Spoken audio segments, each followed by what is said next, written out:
है सारा दिन एक कण की हो सकता, पता नहीं कितने चक्कर काटती है एक कण के लिए, एक पल की चैन नहीं। तो उनका स्वभाव ये होता है कि माया के लिए संघर्षशील रहते हैं, भक्ति के लिए कहते हैं तो कहते हैं मुझे समय नहीं, और भक्ति सुनाना चाहते हैं तो उनके गले उतरती नहीं, उठकर चले जाते हैं।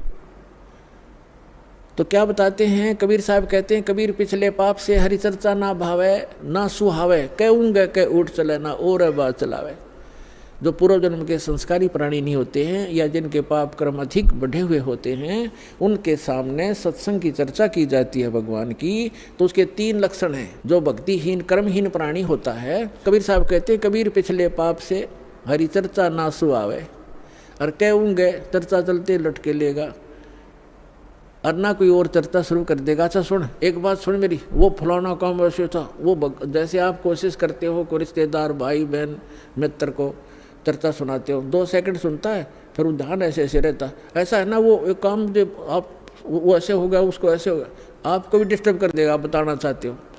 और तीसरा कहते हैं फिर मुझे काम याद आ गया, फिर मिलूंगा, उठ कर चल जाएगा। कबीर भगवान बताते हैं कि कबीर पिछले पाप थे, जिनके पाप घने बढ़ गए, हरि चर्चा ना सुहावे, अच्छी नहीं लगेगी, और कहूँगे कह उठ चले ना और बात बनावे। तो ये उस व्यक्ति के लक्षण हैं जो पिछले जन्म के पापों से ज़्यादा ग्रस्त है। सीधा ही वो 84 लाख प्रकार के प्राणियों से, पशु पक्षियों की योनि से प्राप्त सीधा मनुष्य जीवन प्राप्त किया है। तो उसके अंदर भक्ति प्रवेश करना बड़ा कठिन होता है, लेकिन हो जाती है। उसको थोड़ा ज़्यादा समय लगेगा इस ज्ञान को समझने में, और शुरुआत एक बार हो जाती है, धीरे धीरे किसी ना किसी जन्म में तो वो हो ही जाती है। एक कागभूषण नाम के, अपने पुराणों में भी इसका प्रमाण आता है, कागभूषण नाम के एक महापुरुष हुए हैं, और एक गरुड़ जी जो श्री विष्णु जी के वाहन माने जाते हैं। इन दोनों की एक बार आपस में चर्चा हुई। कागभूषण कैसे हैं, उनका बाकी का शरीर मनुष्य सदृश्य है, लेकिन चोंच और ऊपर का हिस्सा जो मुंह है वो कौवे का है, उसको कागभूषण कहते हैं। इन दोनों की आपस में एक बार चर्चा हुई। कागभूषण से गरुड़ जी ने पूछा, हे भूषण जी, आपके पास बैठने से मुझे बहुत शांति मिलती है, आपने यानी ये भक्ति विधि और ये अमरत्व, क्योंकि कागभूषण जी की काफ़ी लंबी आयु हो गई है, काफ़ी प्रलय उसके सामने हो चुकी हैं, अभी भी वो विद्यमान है। तो उसके लिए पूछा कि आपको ये कैसे प्राप्त हुई। तब कागभूषण ने कहा कि एक लंबी कहानी है गरुड़ जी, मैं एक बार 20 वर्ष की उम्र थी मेरी, और एक भयंकर अकाल गिर गया। हम भाई बहन थे, मेरे से छोटे मेरे भाई बहन थे। उस अकाल के दौरान वो भूख सहन नहीं कर सके, उनकी मृत्यु होगी, मेरे माता पिता की भी मृत्यु होगी, वो भी भूख सहन नहीं कर सके। मैं युवा था, जिस कारण से मैं उस अकाल को झेल कर माता पिता और परिवार के नाश होने के बाद उस क्षेत्र को छोड़कर मैं अवंतिका नगरी में चला गया। वहाँ अकाल नहीं था। उससे पहले मेरे असंख्य जन्म चले गए, मनुष्य जीवन मैंने बर्बाद कर दिए, कभी मैंने भक्ति नहीं की, क्योंकि वो पिछले जन्म मुझे अब मेरी दिव्य दृष्टि खुल जाने से नजर आ रहे हैं कि पिछले मानव शरीर मैंने कैसे बर्बाद किए थे। तो बता रहा कि पिछले जन्म मैंने बहुत नाश कर दिए, और एक जन्म जो मेरा हुआ, माता पिता मेरे भाई बहन मर गए भूख से तड़प कर। ऐसी खिली फुलवाड़ी थी हमारे घर की, सारे भाई बहन खुशी खुशी रहते थे, और 1 वर्ष में ऐसी जुल्म गिर गया, ऐसा कहर टूट गया, हमारा नाश हो गया। मैं सोचने पर विवश हो गया कि ये क्या जीवन है। कल तक हम कैसे खुशी मंगल से रहते थे, प्यार करते थे, कहाँ गए आज मैं टक्कर मार लिया, रो लिया, सारा कुछ कर लिया, वो मिल नहीं रही। ये खाक जीवन है, कहाँ रह रहा हूँ मैं। ऐसे करते करते एक मंदिर के अंदर एक पंडित जी, भगवान शिव का पुजारी था, मैं वहाँ चला गया, उसको अपना दुख रोया। दयालु था ब्राह्मण, मुझे सीने से लगाया और कहा, बेटा यहाँ तो ऐसे ही कहर गिरते हैं, आप भक्ति कर लो, स्वर्ग में चले जाओगे, वहां दुख नहीं है। ब्राह्मण को ज्ञान स्वर्ग तक का ही था। और कहा बेटा तू दीक्षा ले, अब गुरु बनाए बगैर मोक्ष नहीं होता। अब काकभूषण बता रहा है कि मेरे इतने पाप थे, पापी के पिछले जन्म जन्म के कभी भक्ति शुरू नहीं करी थी। मेरे अंदर भक्ति प्रवेश करने में 6 महीने लग गए, लगातार संत के साथ रहने में। अब 6 महीने तक मैं मंदिर में रहा, रोज उनकी कथा सुनता, वचन सुनता, पर नाम लेने की इच्छा कभी मैंने व्यक्त नहीं की। गुरुजी कहते महात्मा जी के बेटा दीक्षा ले ले, मैं काना पे के टाल जाता, ना हाँ कहता ना कहता। और दीक्षा उसी को प्रफुल्लित होती है जो सब इच्छा से अपनी लगन से प्राप्त करता है। जबरदस्ती दिया हुआ ज्ञान नाम काम नहीं करता। तो उस पंडित जी ने इसलिए उसको जोर नहीं दिया। 6 महीने के बाद कहता लगातार सत्संग सुनने के बाद मुझ पापी के कुछ पाप नरम हुए और तब मैंने दीक्षा प्राप्त की। दीक्षा प्राप्त करके कुछ दिनों के बाद फिर मेरे अंदर एक बकवाद भागी। जो गुरुजी कथा सुनाया करते हो मुझे भी याद होगी। मैं युवा था, गुरुजी वृद्ध हो गए थे, मेरी आवाज़ में कसक थी। जितने भी श्रोता थे अब मेरी तरफ आकर्षित हो गए कि और कहने लगे हो आप तो गुरुजी से भी बढ़िया ज्ञान सुनाते हो। अपने आत्माओं यहाँ मार खाता प्राणी, इस ज्ञान को सुनकर कोई वक्ता बन बैठेगा, 10 उसके प्रशंसक हो जाएंगे, वो भी अपना नाश जीवन करेगा। अब ज्ञान पुराणों का था, बढ़िया घटिया क्या हो गया उसमें, गुरुजी से बढ़िया सुनाने लग गया वो। तो यहाँ मार खाते श्रोता भी और भक्त भी मार खाते, मान बढ़ाई छा जाती है, सबसे बड़ी दुश्मन है जीव की। एक दिन मैं बैठा था, कथा कर रहा था, श्रोता बैठे थे। गुरुजी आए मंदिर में अपने घर से। मैंने खड़ा होकर सत्कार नहीं किया क्योंकि मैं अपनी बेइज्जती समझूं था कि खड़ा होऊंगा तो सबका अट्रैक्शन उधर गुरुजी की तरफ हो जाएगा। अब मैंने बैठे बैठे दर्शन कर लिए, ऐसे बस थोड़ा सा नाम मात्र सा सिर झुकाया, खड़ा नहीं हुआ मैं। अब गुरुजी तो आए थे अपना लगे पूजा पाठ करने मंदिर में। एक कोने में बैठकर आकाशवाणी हुई मंदिर में, कह रहे दुष्ट तूने अपने गुरु का अनादर किया है, तुझे 1 लाख वर्ष के लिए नरक में डालता हूँ। भगवान शिव की आकाशवाणी हुई क्योंकि ब्राह्मण शिव का पुजारी था। अब वो आकाशवाणी सुन ली गुरुजी ने। उसने कहा अरे बेटा भूषण, उसका नाम कुछ और था उसमें, बेटा भगवान क्यों नाराज हो गया तेरे से। गुरुजी ने नहीं ध्यान दिया कि इसने मेरा आदर किया या अनादर किया। संत के विषय में एक वाणी कही है गरीबदास साहिब जी ने कि आदर अनादर करो क्यों ना कोई, मम संत शरण जगत जान छोई। अब संत ये नहीं देखते आदर अनादर को, लेकिन शिष्य को हानि घनी हो जाती है जो आदर नहीं करता, नियमित नहीं रहता। तो उस गुरु ने पूछा बेटा क्या गलती करती, भगवान आपसे क्यों रुष्ट हो गए। अक्षमा याचना कर, दयालु है भगवान, माफ कर देंगे तेरे को। और खुद भी अर्ज की, हे भगवान बच्चा है आपका, गलती होगी, बालक है, अक्षमा करो। तब उसने आकाशवाणी की फिर दोबारा भगवान शिव ने, जब ये निकम्मा व्यक्ति अपने गुरु का आदर नहीं करता तो मेरा क्या आदर करेगा। गुरु एक रिहर्सल करनी होती है गुरु जी को भगवान की तरह मानकर, क्योंकि हम जैसा व्यवहार गुरु जी के यहाँ कर रहे हैं तो परमात्मा इस रूप में आपको वहाँ ऊपर जा कर के आपकी परीक्षा लेगा। एक स्थान है मान सरोवर पर, तो वहाँ जो जैसा भाव आपका यहाँ वैसा वहाँ होगा, जैसे सोपन में होता है। तो वहाँ से वापस आने के बाद फिर आप बहुत युगों तक वहाँ नहीं जा पाओगे।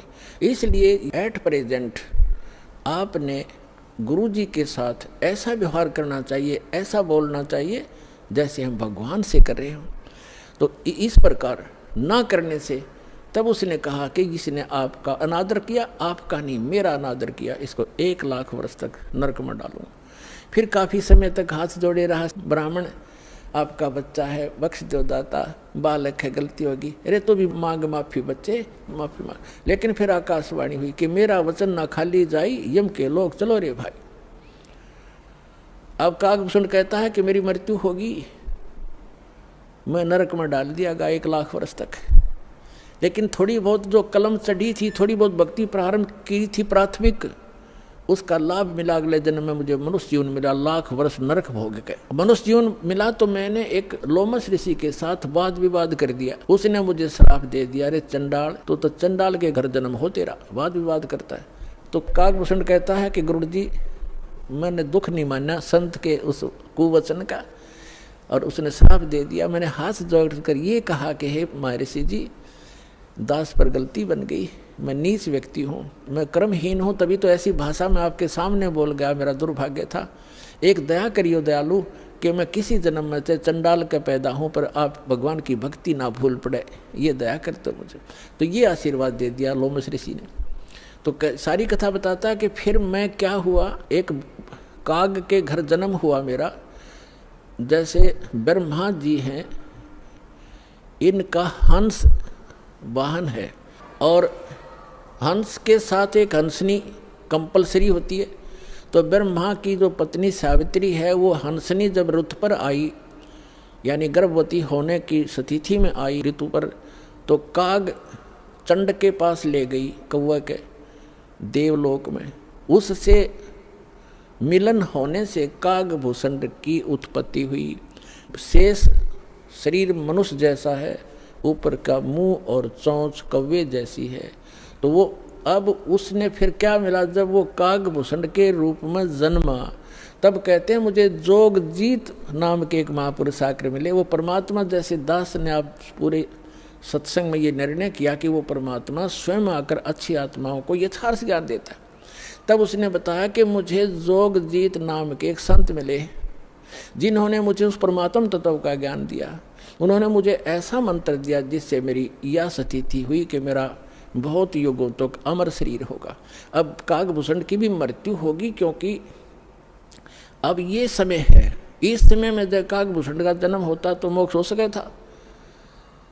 अब जो प्रसंग आज का चल रहा है कि दो प्रकार से मानव शरीर प्राप्त है। आप जो परमात्मा के लिए भटक रहे थे और यहाँ आ गए, आप बहुत पुण्यकर्मी प्राणी हो। पिछले जन्म में भी आप मानव थे, और मानव जैसा स्वभाव है। जहाँ कहते हैं लाइन लगा लो, लाइन लगा लेते हो। जहाँ कहते हैं यहाँ ऐसे बैठ जाओ, वहाँ जाओ, ये करवा लो।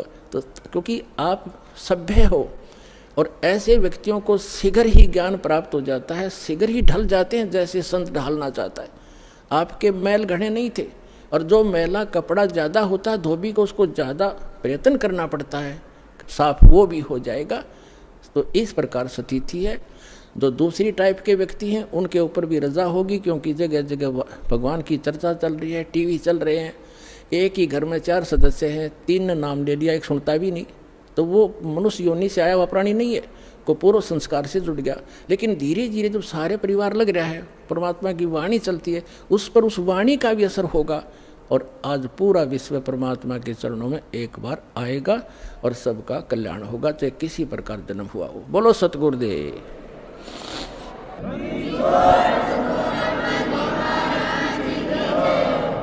बोलो सतगुरुदेव की जय। बंदी छोड़ कबीर परमेश्वर जी की जय। बंदी छोड़ गरीबदास जी महाराज जी की जय। स्वामी रामदेवानंद जी गुरु महाराज जी की जय हो।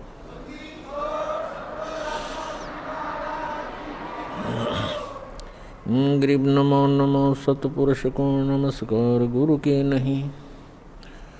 सुर नर मुनि जन साधुओं संतों सर्वस्ती नहीं। सतगुरु साहेब संत सब डंडो तुम प्रणाम। आगे पीछे मध्य हुए तिनको जा कुर्बान। नराकार निर्विषम काल जाल भयभंजनम। निर्लेपम निज निर्गुणम अकल अनोबेशुंदनम। सोहम सुरति समापतम सकल समाना निर्तल। उज्ज्वल हिरंबर हरदमंबे परवा अथाह वार पार निमद्यतम। ग्रीव जो सुमरे सिद्ध होई। गणनायक गलता ना करो अनुग्रह सोई। पारस पद परवाना। आदि गणेश मनाऊं गणनायक देवन देवा।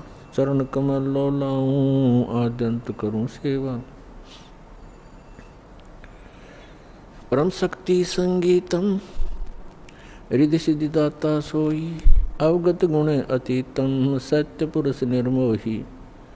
जगदम्बा जगदीशम मंगल रूप मुरारी। तन मन अर्पों शीसम भक्ति मुक्ति भंडारी। सुर नर मुनि जन ध्यावें ब्रह्मा विष्णु महेशा। शेष शेष मुख गावें पूजें आदि गणेशा।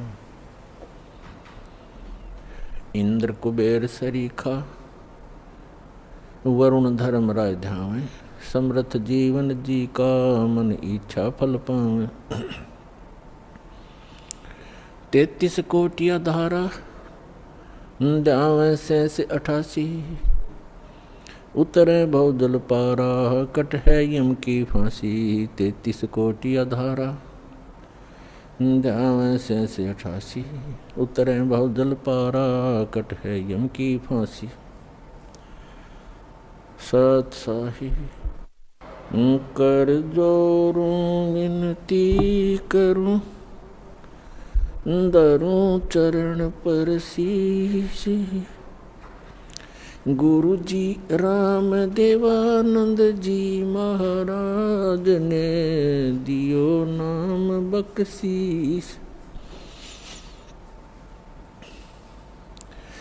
कोटि कोटि सिजदा करूं, कोटि कोटि प्रणाम।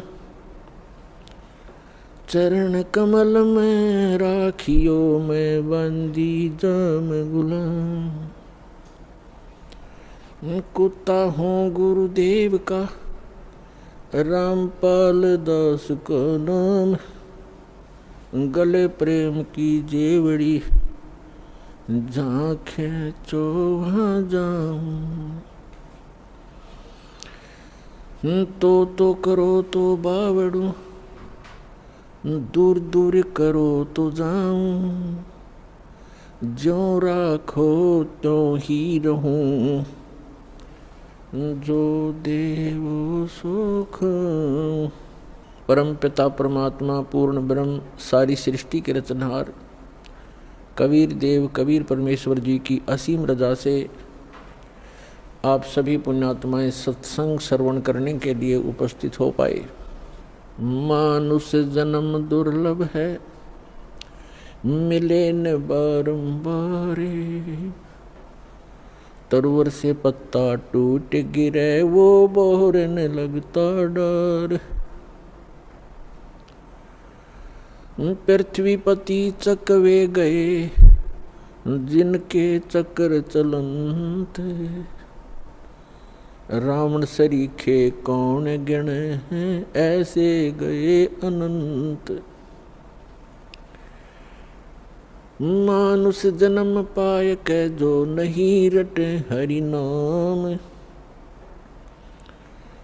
जैसे कुआ जल बिना फिर बनवाया क्या काम।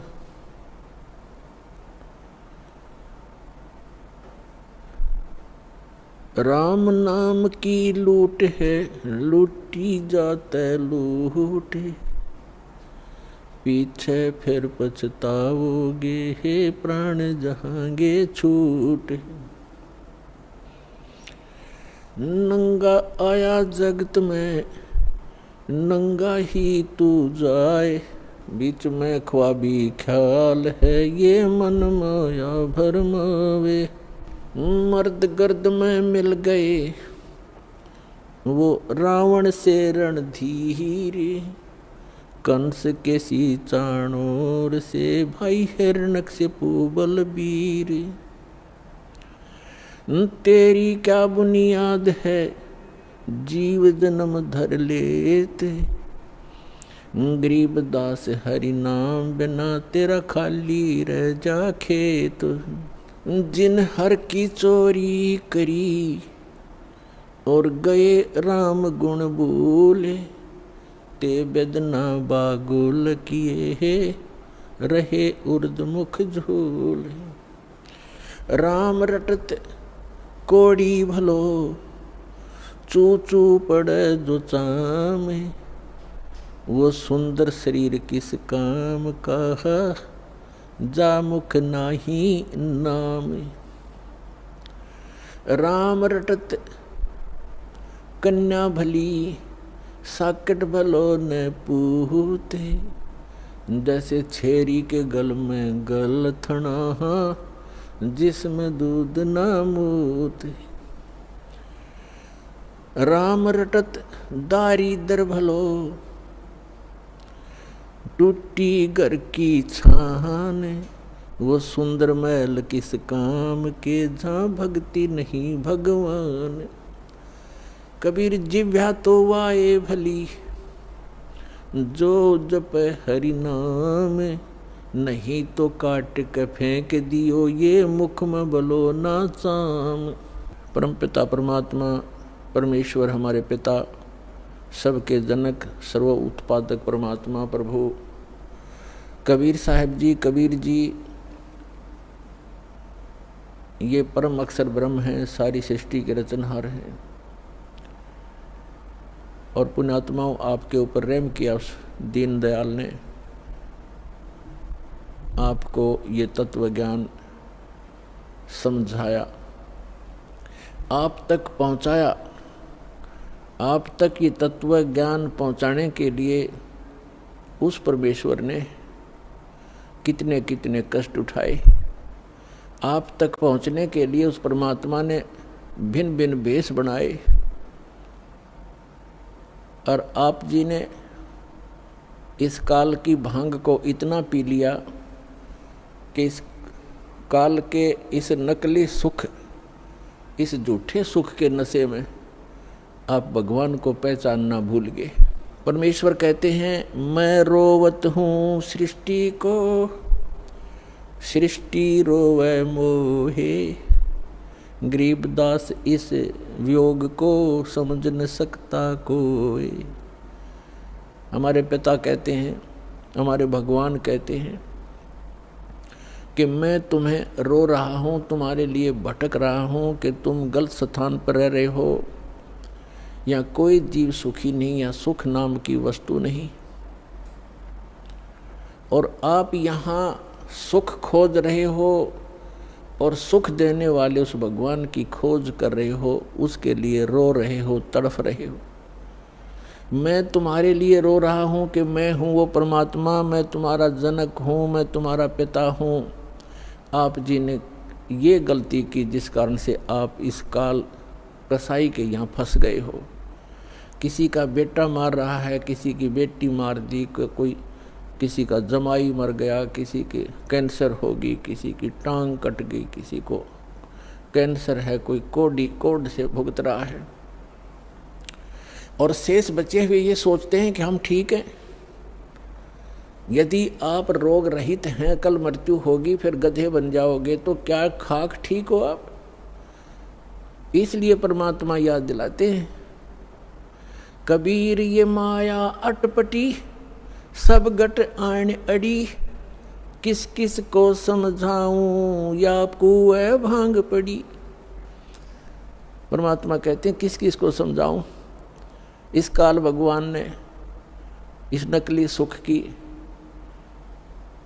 एक कुएं के अंदर जैसे 1, 2, 3 क्विंटल भांग घोल कर डाल दे कोई, उस कुएं का जल चाहे 1000 व्यक्ति पी ले, और पीने के उपरांत उनकी एक जैसी गतिविधि, एक जैसी भाषा, एक जैसी चाल हो जाती है, क्योंकि सबको वो नशा हो चुका है। तो इस काल भगवान ने इस त्रिगुणमयी माया की इतनी मात्रा डाल रखी है आपके अंदर कि आपको इतना नशा हो गया इसका।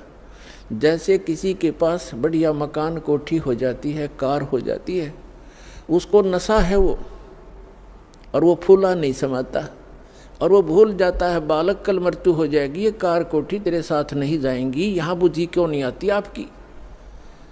परमात्मा हमें याद दिलाना चाहते हैं कि इन सुखों को जहाँ आप यहाँ खोज रहे हो, आपको सतलोक में मिलेंगे। यहाँ तो आपने जो कार भी व्यवस्था कर ली, 36 पंगे पाक है, फिर उसमें कोई इंजन में गड़बड़ है, कोई पेट्रोल डलवाना, जेब देखनी पड़े। सतलोक में चलो, आपको विमान मिलेंगे, विमान मिलेंगे, और आपकी मन से जहाँ चाहोगे 1 सेकंड में उड़कर आप पूरा परिवार बैठकर कहीं घूम सकते हो। कोई पैसा नहीं लगेगा, आपको सब वस्तु मुफ्त मिलेंगी, सब सुख होगा, आपकी कभी मृत्यु नहीं होगी। आपका ऐसा ही परिवार वहाँ सतलोक के अंदर होगा। अभी तक ये मूर्ख बनाया करते थे नकली संत कि वहाँ प्रकाश ही प्रकाश है, चेतन ही चेतन है, आत्मा उसमें जाकर ऐसे मिल जाती है जैसे बूंद समंदर में। फिर खाक क्या करेंगे वहाँ जा करके, इससे यहीं दुख सुख यहीं ठीक है। तो उनको अकल थी नहीं ज्ञान था नहीं, उनका सवन भाव नहीं था, क्योंकि उनकी साधना गलत थी, उनका ज्ञान गलत था। वो काल प्रेरित थे, काल के भेजे आए हुए हैं। तो परमात्मा हमें याद दिलाते हैं कि झूठे सुख को सुख कहे ये मान रहा मनमोद, ये सकल चबीना काल का, कुछ मुख में कुछ गोद। अपने आत्माओं आप देख रहे हो, कहीं पर भूकंप आ जाता है, हजारों लाखों की संख्या में मानव मर जाते हैं, अन्य प्राणियों की तो गिनती ही नहीं। कहीं पर फ्लड आ जाती है, गांव के गांव बह जाते हैं, हजारों की संख्या में व्यक्ति मारे जाते हैं, और वो उन मकानों को, उन वहाँ के सांसारिक सुखों को जोड़ने में सारा जीवन लगाते हैं। उनका दृष्टिकोण सिर्फ उन्हीं पर केंद्रित रहता है कि कोठी बना लूँ, कार बना लूँ, एक प्लाट और ले लूँ, 2 कोठी और बना दूँ, एक बैंक बैलेंस बना दूँ, एक फैक्ट्री लगा लूँ। उद्देश्य मनी मेक ही रहता है। परमात्मा कहते हैं तो बच्चों वाले खेल खेल रहे तुम, आप जी को ज्ञान नहीं है, इसलिए यहाँ डरे ढोरे हो। 1 सेकंड का पता नहीं क्या बिजली गिर जा, और फिर आप यहीं स्थिर होना चाहते हो ऐसे गंदे लोक में। तो तत्व ज्ञान का अभाव है। जब आपको तत्व ज्ञान होगा, आपके मन की व्यवस्था ही अलग हो जाएगी। जब आपको तत्व ज्ञान होगा, आपके मन की स्थिति बदल जाएगी, आपका उद्देश्य बदल जाएगा। परमात्मा हमें आखिरी याद दिलाते हैं, आप जी विचार कीजिए कि आपकी मृत्यु तो होगी होगी, चाहे यहाँ कोई पूरी पृथ्वी का राजा है और चाहे अमीर या गरीब है, कोई भी व्यक्ति है, आपकी मृत्यु होगी। और आपने जो कुछ भी सारे जीवन में संग्रह किया है वो आपके साथ नहीं जाएगा। ये तो यूनिवर्सल ट्रूथ है, आपको सबको मालूम है। और पुण्यात्माओं, ठीक है, आपके पूर्वजन्म के पुण्य हैं, आपको जो भी वस्तु उपलब्ध है इसको ये समझ लो कि आपकी नहीं है। आप एक रेस्टोरेंट में रह रहे हो। अब जैसे अच्छे पूंजी वाले व्यक्ति, सेठ धनी व्यक्ति अच्छे रेस्टोरेंट में जाकर के अपना 1, 2, 3, 4 जैसा भी वो वहाँ दिन रात व्यतीत करना चाहते हैं, तो उनके पास पैसा घना है, तो वे हाई क्लास के, हाई क्वालिटी के रेस्टोरेंट के अंदर रह रहे हैं। वहाँ सुविधाएं अच्छी हैं, सोफ़ा सेट हैं, बढ़िया पलंग हैं, टीवी रखे हैं, सारी व्यवस्था है वहाँ पर। बैल बजा दी, बैरा आ गया, जो वस्तु मांगी उपलब्ध होगी खाने और पीने की। और एक गरीब व्यक्ति जाके एक सिंपल होटल में रुका है जिसमें एक तख्त पड़ा है और सिंपल आहार है, थोड़ा खर्चा है उसका। तो ऐसा ही समझ लो आप, जो गरीब है वो एक सिंपल होटल में रह रहा है, अमीर है वो बड़े होटल में रह रहा है, लेकिन वस्तु किसी की नहीं। वहाँ पर होटल में गए व्यक्ति को पता होता है कि यहाँ तेरी वस्तु कोई नहीं है, इनको प्रयोग कर सकता है, वो भी अपने खर्चे से। तो इस काल भगवान का ये होटल है फॉर एग्जाम्पल। और इसमें आपके पुण्यों के कारण आप सुविधा जो आपको है वो आपके पूर्वजन्म की पूंजी से है, जेब आपकी ही खर्च हो रही है। जो सुविधाएं आपको उपलब्ध हैं आपके पुण्य क्षीण हो रही है। और गरीब व्यक्ति है वो समझ ले सिंपल होटल में रह रहा है, कोई झोंपड़ी में है चाहे सिंपल मकान में रह रहा है, तो वो भी एक होटल में ही है। एक दिन दोनों ने ही जाना है और दोनों ने वो सब वस्तुएं यही छोड़ जाना है। अब जाना कहाँ है? स्वदेश को जाना है। होटल में व्यक्ति वही रहता है जो विदेश गया हुआ है, अपने घर से बाहर है। आज तक आपको यही नहीं मालूम कि हम इस होटल को छोड़कर प्रस्थान कहाँ करेंगे। आपको तो ज़बरदस्ती जब आपकी पूंजी समाप्त हो जाती है, आपका समय समाप्त हो जाता है, उस होटल से पकड़ कर बाहर फेंक दिया जाता है सड़क पे, आप कहीं जाओ। जब हम घर से बाहर चलते हैं वैसे किसी काम कार्यवश, तो जाने से पहले हम वहाँ कहाँ रुकेंगे, रात्रि हम कैसे व्यतीत करेंगे, उसकी व्यवस्था पहले करके जाते हैं। और संसार छोड़ के जाने वाला व्यक्ति कभी सोचता भी नहीं कि मृत्यु के बाद मैं कहाँ जाऊँगा। तो वो ज्ञान अब आपको प्राप्त हो रहा है कि आप ये साधना करोगे और आप इन होटलों में रहो जैसे जिसकी व्यवस्था है, ठीक है, धनी है अपने उस सुविधा को प्राप्त करो, निर्धन है अपने उन मकानों में गुजर करो। और दोनों ही दो रोटी खाते हैं, एक गरीब भी और सेठ भी, और एक चारपाई पर ही सोते हैं, 3-3 4-4 पर सेठ नहीं सो सकता। एक कोने में चाहे 10 कक्ष की कोठी हो, एक कक्ष के एक कमरे में एक तख्त 3.5 बाई। परमात्मा कहते हैं क्या चढ़ावा मेंढिया और लंबी भीत उसार, घरता 3.5 हाथ गणाता 4.25। यानी आपको लेटने के लिए अपने हाथ, ये हाथ होता है इतना, प्रत्येक का शरीर अपने 3.5 हाथ का होता है, 3.5 हाथ का। तो परमात्मा कहते हैं आपने 20 कक्ष की कोठी बना रखी है, उसमें 3.5 हाथ और बाई 1 हाथ, इतनी जगह की जरूरत है आपको। बाकी उस कोठी की शर्मा मार ले, क्या बनेगा उसका? समय खोया, अपना जीवन व्यर्थ किया।